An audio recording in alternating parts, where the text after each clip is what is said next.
Hello, Wellness Warriors. Woo! Welcome to another episode of Alinka Wellness Warrior. Okay, so I'm super excited. We're back with my book, The Self-Love Live, How to Love Yourself for Real. And so let's just take a second to regroup and then we will dive into the topic. So just close your eyes, take a deep breath in, and let it out. And just drop your shoulders, unclutch your jaw, relax your tongue. Take another deep breath in, let it out. Just come back to this time and this place. Okay, so today's topic is self-care. All right, self-love and self-care are parallel. I mean, they go hand in hand. You cannot have a self-love life if you don't take care of yourself. So I'm gonna read a little bit of my book, and then we will continue. Becoming a mom reaffirmed my belief that self-care is imperative. I knew this as a therapist, yet becoming a mom made me realize that self-care was sometimes close to impossible, and that with a little one, I could actually run on empty. That is, until I couldn't. If I am not taking care of myself, I will be beyond exhausted and won't make healthy choices for myself. Most of us have been there. When we're too exhausted to take care of ourselves, we usually end up eating whatever we crave, skipping our workouts, and not drinking enough water. I have learned to love myself enough to care for myself, first and foremost. This way, I can be the best possible version of myself for those that I love, including myself. I love the analogy of putting my oxygen mask on first. Like on the airplane, if my oxygen mask is not on, how can I help care for anyone else? I can't be an effective human, mother, wife, daughter, therapist, friend, and whatever role that I do if I'm not meeting my own needs. And so a lot of people miss this, and they feel like self-care is selfish. And first of all, let me say, selfish is not a bad thing. A lot of people have the automatic association with selfish being a negative thing. There is nothing wrong with being selfish. You have to be selfish in order to take care of yourself. It is important for you to be selfish in a sense to take care of yourself. If you're not taking care of yourself, who's going to take care of yourself? I always say to my husband, if I'm thinking of you and you're thinking of you, who's thinking of me? So it's important that you are taking care of yourself, that you are putting yourself first in order for you to be there for everybody else as effective. And not everybody else, I mean the people you care for. And so what does self-care look like?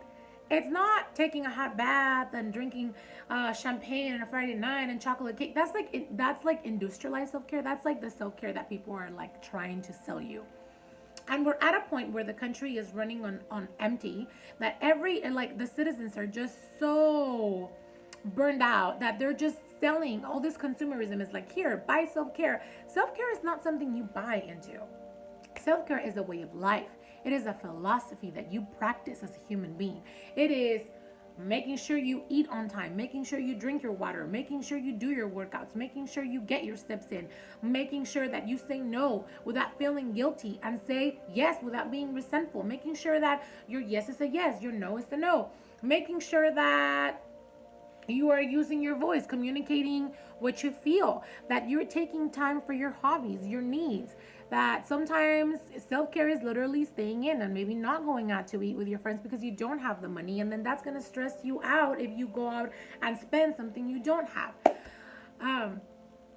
Self-care is not something that you just magically one day wake up to and go, I can do this, and I'm going to start doing it without realizing what self-care is. I mean, you have to have a plan, and it's not something that we've been taught, especially as women. We have this glorification of the martyr woman. Oh my gosh, the martyr woman, the one who gives everything. If you hear people who, what did you admire about your mom most? That she gave everything and she sacrificed her entire self. We keep glorifying this shit. What? No, stop it. No more. You don't have to glorify the martyr woman and the martyr mother. Please pay attention. Wake up. We deserve to be human. I talk to moms all the time who never have time for themselves. It's like they have forgotten that they're human beings. It's like they think that they shouldn't. And the only thing that they're doing is that they're teaching their little women who are watching them to do the same thing. And they're teaching their little boys to expect that from women. And so we just have this never ending cycle of burned out, tired women who feel the need to be super women when that doesn't exist, who feel the need to be perfect when that is impossible. And so they're never enough. And self-care is part of that. It is a philosophy that we need to accept as a way of life and take it in. I was on empty when I first became a mom. I remember I didn't even know where to turn, but I had a good support system, and I was able to go to therapy, and I was able to go to my Zumba classes and just get back on track and just take care of myself. A lot of people think that you need to spend money on self-care, or they're like, I don't have the time. Everybody has 20-30 minutes of their day to go out and take a walk. That is self-care. And a lot of people take pride. A lot of my clients, I see, and they're like, oh no, I can't do that. I don't have time for this. A lot of friends even, they're like, I live to serve others. And it saddens me and breaks my heart, because how can you give something? How can you give love and servitude to others when you can't even give them to yourselves? You know, it's incomplete. If the self-compassion that you give to others you lack for yourself is incomplete. You know, that Buddha said that, and I absolutely agree with him. Even like Jesus in the Bible, he's like, hey, love your neighbor like you love yourself. And I never hear that people, they just talk about loving your neighbor. Talk about that self-love. It's important. You need to have it. But self-love without self-care is impossible. And self-care without self-love is impossible too. You need to have both hand in hand. So you're like, okay, Olinka, but what do I do? Make a list. Make yourself a priority. Put yourself at the top of that list. I have my list in the refrigerator, and I have different ways to self-care. And it is just important for me to make sure that I get those things done. Whether it's drinking my hot tea in the morning or my hot coffee, whether it is to go for a walk. Yesterday we went to the park and we had a walk, and Lucas and I love doing that. And it's self-care for both of us. Whether it is to sometimes just sit and do nothing, give myself that permission, to give myself the good time management, to be able to study, to be able to work, to be able to go work out, to be with my husband. Just have the time management in order to make sure that I am not stressed enough to and be running on empty and not meeting my needs. To go to bed early. Sometimes, you know, I'm sure we all want to stay up super late watching Netflix. Okay, but if you have to wake up at 6 in the morning, 7 in the morning, and you're up until 1 a.m., you're going to be exhausted. So shut down the Game of Thrones and get your ass to bed. As simple as that. I don't want to do it. Well, you know what? We don't always want to do things, but we have to, like, make sure we get them done. Just like my little boy. He always wakes up every morning, and you know what he wants? He wants a paleta in the morning. And he calls it palo. He's like, I want a paleta. So like, I don't know, I said them in English, but a candy. Basically, he wants candy for breakfast. I'm like, you can't have candy for breakfast, son. Like, that's just not the way it works, you know? I'm sure he wants it. He asks for it every day, but I just know. And so sometimes we want to do things and we act the same as toddlers, but the difference is we can do it because we're adults, and so we can make those decisions, but then you start running on empty and you're just burned out. So self-care is basically a way of life so that you don't have to constantly escape from your life. That's what self-care is.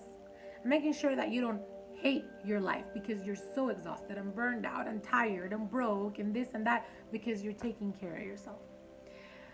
Don't take pride in the fact that you are putting everybody else first. You can't give what you don't have. And I honestly, and people tell me, oh, I love my children, I just don't love myself. No, because every time I see that, that person's love is toxic somehow or another. They don't know how to love healthy. So do yourself a favor. Do the people you love a favor and start putting your needs first. And make sure that you are taking care of yourself and you're using your voice. Talk to your partner if you're drowning. Ask for support, reach for help, but don't let your needs go to the trash. You're a human being and you deserve to have those needs met, and you deserve to take care of yourself because you're also teaching everybody else around you how to do that. Okay, guys, good work. Thank you for watching me. I will see y'all next time. Bye. Happy Monday.